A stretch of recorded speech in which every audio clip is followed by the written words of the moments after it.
falando sobre Brasília. A Secretaria de Comunicação do governo Lula terá um setor para monitorar as redes sociais. A gente volta à capital federal com o nosso repórter Bruno Pinheiro. Bruno, qual vai ser a característica desse ministério ou dessa secretaria? Quais são os nomes cotados? São diversos nomes, né? Assim como os outros ministérios, são especulações até agora nessa reta final. Só para a gente entender como está funcionando hoje no atual governo de Jair Bolsonaro, a Secretaria de Comunicação e o Ministério das Comunicações acabam estando ali unidos, na verdade, no Palácio do Planalto. Agora, no governo Lula, haverá uma subsecretaria, ou seja, uma repartição desses nomes e dessas secretarias que vão atuar na comunicação, acompanhando as redes sociais. Inclusive, Paulo Pimenta é o nome ali indicado a ser, de fato, esse ministério, assumir essa responsabilidade. Ainda não foi divulgado o nome do deputado federal, mas o que se espera que até na quinta-feira seja concretizado e que haja, assim, de fato, ligado diretamente ali esse olhar às redes sociais, acompanhando o que é comentado sobre a gestão, sobre o governo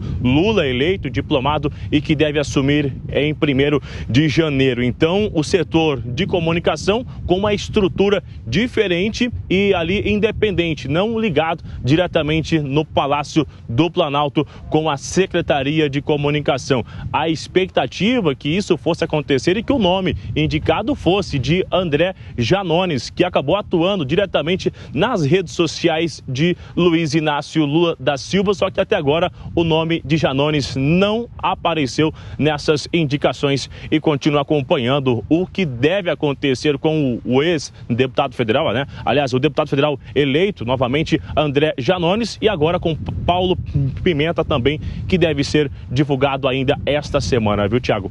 Ô, Bruno, a posse é domingo e você tem a informação de que há um encontro, uma reunião em instantes para tratar justamente sobre a segurança no dia da posse. Quais são as informações, Bruno?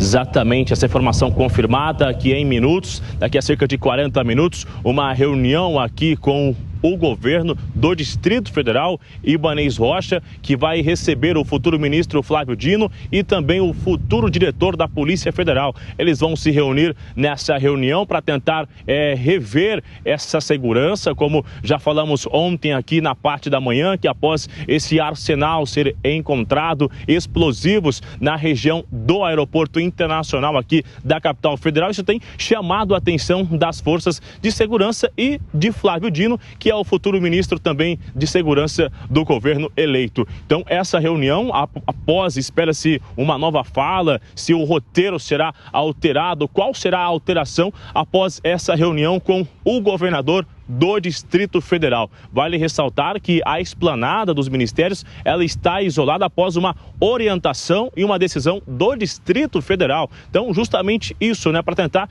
evitar que qualquer tipo de ato aconteça ou de violência ou de um ataque também durante este evento, a cerimônia do final de semana. A gente vai acompanhar essa reunião e aguardar qual será a novidade após esse encontro de Flávio Dino com Ibanez Rocha, o governo do Distrito Federal. Tiago. É isso, Bruno. Daqui a pouco você volta, girando o nosso comentarista Diogo Schelp.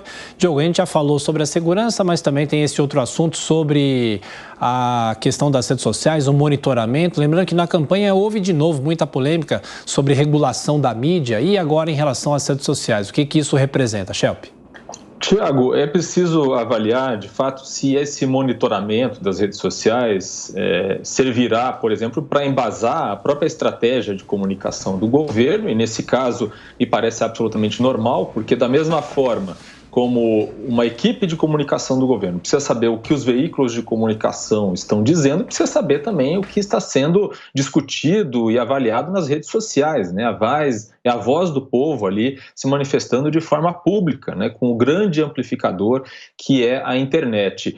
Agora, se esse monitoramento for, por outro lado, uma forma de tentar controlar o conteúdo que está sendo divulgado nas redes sociais, aí já é uma outra história, uma outra discussão que pode ser identificada ou entendida como uma forma de censura, talvez, ou de uma intenção de censura, né? Não necessariamente nesse sentido. Então, essa é uma preocupação importante para saber o que eles pretendem fazer com essas informações que eles vão colher com esse monitoramento das redes sociais. Eu sempre digo aqui que existe uma lei, um projeto de lei no Congresso, que é o projeto chamado de projeto das fake news, mas que é um projeto interessante porque, ao contrário do que se costuma dizer, ele não promove a censura e não dá margem para isso. Ao contrário, ele dá inclusive instrumentos para que as pessoas possam se defender quando tem, por exemplo, um conteúdo retirado de suas redes sociais. E faz o que é principal, que é coibir os comportamentos inautênticos, ou seja, o uso de robôs, o uso de disparo em massa de mensagens e assim por diante. Essa lei precisa voltar a ser discutida